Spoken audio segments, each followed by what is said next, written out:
యేసుక్రీస్తు నామంలో చేరొచ్చిన అందరికీ soldiers of Christ ministries international ఫెలోషిప్కి చేరొచ్చిన అందరికీ ప్రభువైన యేసుక్రీస్తు నామంలో శుభములు తెలియజేస్తూ ఉన్నాను. కొంతమందికి నేను సుపరిచితమే, నా పేరు తెలిసిందే, కానీ కొత్త వారికి కూడా నేను పరిచయం చేసుకుంటా ఉన్నాను. నా పేరు సమయలు, నేను బులారం ప్రాంతంలో ఉంటాను. ప్రభువైన యేసుక్రీస్తు కృపను బట్టి నేను బులారం ప్రాంతంలో జన్మిస్తూ వచ్చినాను. మా తల్లిదండ్రులు కూడా దేవుని నమ్మక ఎరుగక ఉంటా వచ్చినారు. నేను పుట్టిన సంవత్సరం తర్వాత ప్రభుని అంగీకరిస్తూ వచ్చినారు. గడిచిన 28 సంవత్సరాల నుండి ప్రభు కృపలో మేము జీవిస్తూ ఉన్నాం. గడిచిన 25 సంవత్సరాలు ప్రభు తల్లిదండ్రులని, మా తల్లిని ప్రభు మొదటగా రక్షిస్తూ వచ్చిన తర్వాత మా తండ్రి, వారి ద్వారా మా కుటుంబంగా నేను, నా చెల్లి, నాకు ఒక చెల్లి ఉంది. మేము ఇద్దరు సంతానము. నేను మొదటి సంతానంగా ప్రభు అనుగ్రహిస్తూ వచ్చిన మా తల్లిదండ్రులకి, రెండవ సంతానంగా మా చెల్లి రెబెకాను ప్రభు సంతానంగా అనుగ్రహిస్తూ వచ్చాను. ప్రభుని మేము 28 సంవత్సరాలుగా నమ్మకంగా సేవించడానికి రూపొందిస్తూ వచ్చినాడు. నేను దినాల్లో జరిగిన చిన్న సంఘటనను సాక్ష్యంగా మీతో పంచుకోవడానికి ఇష్టపడతా ఉన్నాను. దేవుని వాక్యంలో రాయబడతా వచ్చింది, ఇశ్రాయేలుని కాపాడువాడు కునుకడు నిద్రపోడు. నేను నా డిసెంబర్ మాసంలో జరిగిన ఒక సంఘటనని మీతో సాక్ష్యంగా పంచుకోవాలని ఆశపడతా ఉన్నాను. నేను హైటెక్ సిటీలో ఉన్న ప్రైమరీ అనే కంపెనీలో జాబ్ చేస్తుంటాను. ప్రైమరీ మెడికల్ సొల్యూషన్స్ అనే కంపెనీలో, యూఎస్ కంపెనీలో జాబ్ చేస్తాను. అక్కడ జాబ్ చేస్తూ ఉంటాను. అలాగే మాకు ప్రతి నెల మేము అంటే ఒక ఆట ఆడుకోవడం, అంటే క్రికెట్ ఆడుతూ ఉంటాం. ప్రతి నెల మా టీంతో కలిసి మేము క్రికెట్ ఆడుతూ ఉంటాము.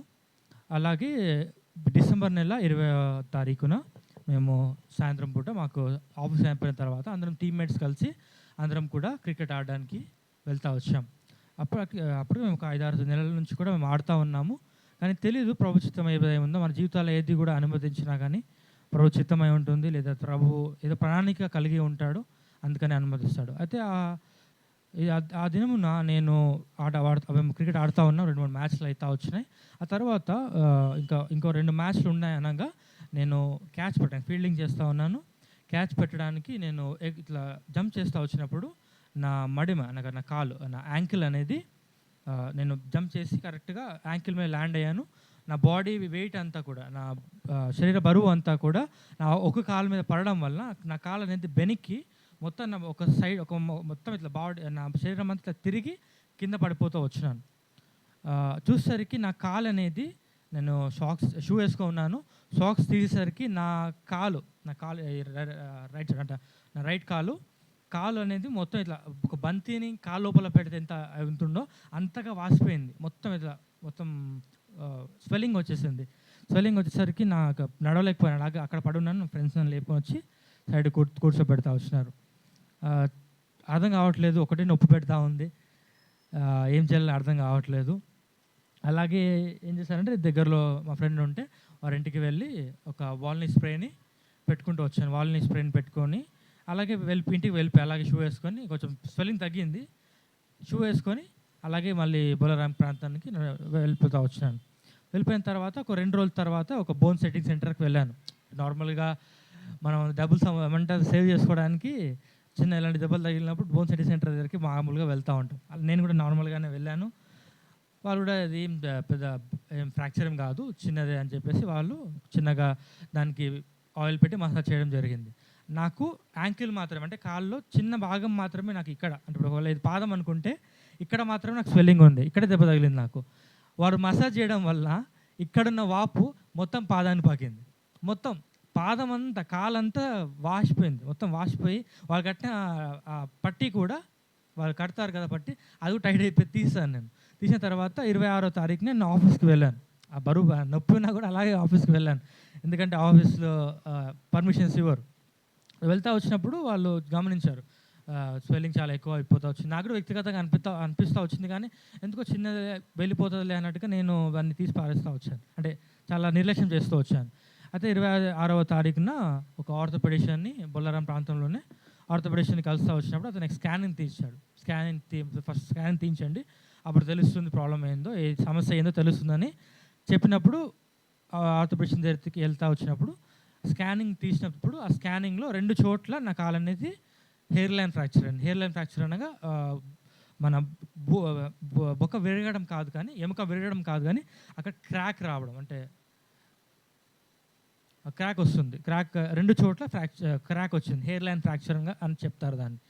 సో దానివల్ల అక్కడ స్వెల్లింగ్ అనేది ఎక్కువ అయిందని చెప్పేసి అతను చూసి దానికి కట్టాడు. అంటే బాగా వాపు ఎక్కువ అయిపోయింది.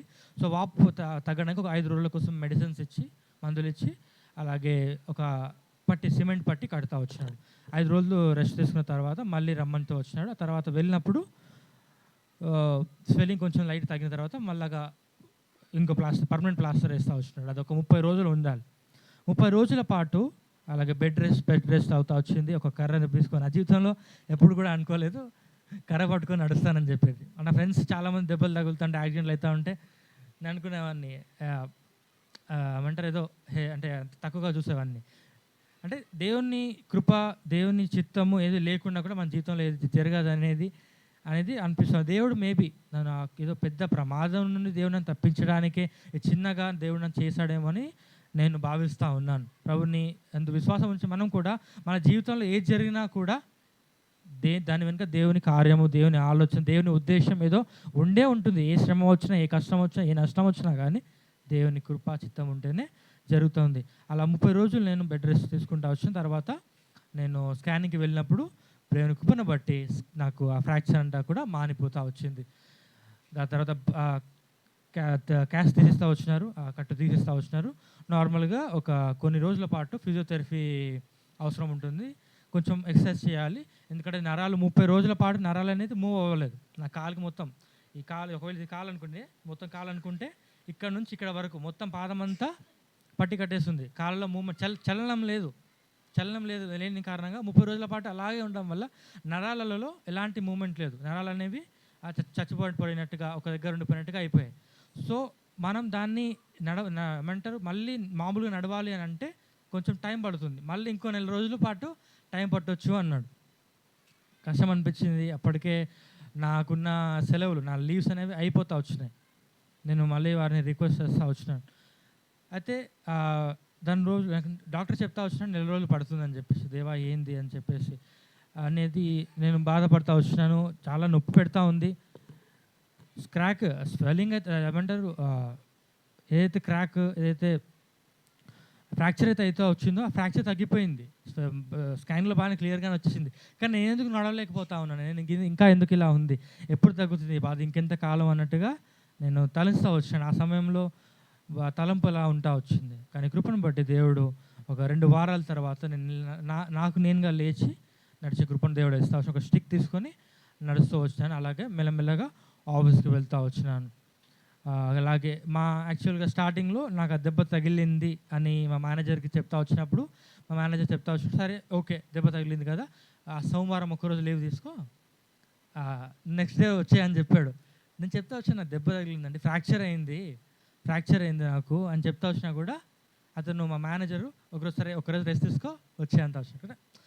లోకంలో ఉన్న అధికారులు, మన మీద ఉన్న అధికారులు ఎంతో కఠినంగా ఉంటారనేది మనకు తెలిసిన మాటే. అయితే దేవుని కృప ఎంత ఉన్నతమైందంటే, నేను అలా చెప్తా వచ్చినాడు. అలాగే నేను ఆఫీస్కి వెళ్ళాను. అంటే అక్కడ తీసేసిన తర్వాత వెళ్ళిన తర్వాత మా మేనేజర్ చూస్తూ వచ్చినాడు. చూసిన ఆ మనిషి దేవుడు అతని మనస్సును మారుస్తూ వచ్చినాడు. నా లీవ్స్ ఎన్నైతే ఉన్నాయో అన్నీ అప్రూవ్ చేశాడు.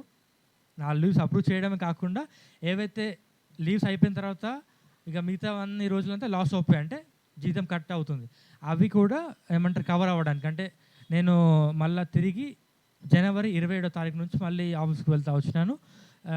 5 రోజులు, అంటే నా లీవ్స్ అని అయిపోగా 5 రోజులు అనేది నా ఏమంటారు లీవ్స్ లేకుండానే నేను ఏమంటారు లాస్ ఆఫ్, అంటే జీతం కట్ అవుతుంది అలా వెళ్ళకపోతే.